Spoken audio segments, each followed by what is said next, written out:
ગુજરાતમાં દારૂબંધીના કાયદાનો ચુસ્ત અમલ હોવા છતાં દારૂની હેરાફેરીના કિસ્સાઓ સતત સામે આવી રહ્યા છે. ત્યારે ભરૂચ લોકલ ક્રાઇમ બ્રાન્ચે દિલ્હી મુંબઈ એક્સપ્રેસ હાઈવે પર એક મોટી અને સફળ કાર્યવાહી હાથ ધરી છે.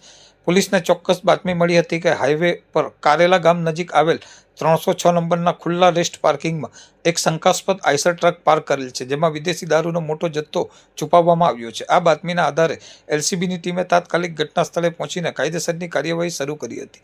પોલીસે જ્યારે શરૂઆતમાં ટ્રકની તપાસ કરી ત્યારે તે ઉપરથી સાવ ખાલી જણાતી હતી, જેને કારણે પ્રથમ દ્રષ્ટિએ કોઈ શંકાસ્પદ વસ્તુ મળી નહોતી. જોકે અનુભવી પોલીસ અધિકારીઓ હિંમત હાર્યા વગર વધુ ઝીણવટભરી તપાસ આદરી હતી.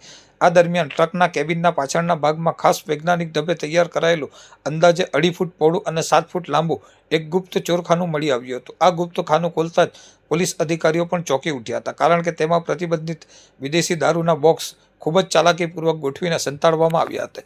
પોલીસે આ ગુપ્ત ચોરખાનામાંથી કુલ 245 બોક્સમાં ભરેલી 9,840 બોટલ ભારતીય બનાવટના વિદેશી દારૂનો જથ્થો જપ્ત કર્યો છે, જેની અંદાજિત કિંમત 18,87,000 રૂપિયા થાય છે.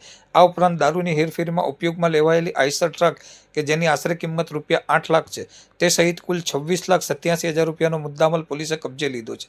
આ સમગ્ર મામલે હાલ ભરૂચ તાલુકા પોલીસ મથકે ગુનો નોંધીને ફરાર થઈ ગયેલ અજાણ્યા ટ્રક ચાલક અને માલિકને વોન્ટેડ જાહેર કરી તેની શોધખોળ શરૂ કરવામાં આવી છે.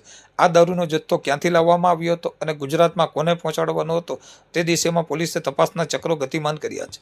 ભરૂચ એલસીબીની આ સપાટાબંધ કામગીરીથી બુટલેગરો અને દારૂની હેરાફેરી કરતા તત્વોમાં ભારે ફફડાટ વ્યાપી ગયો છે.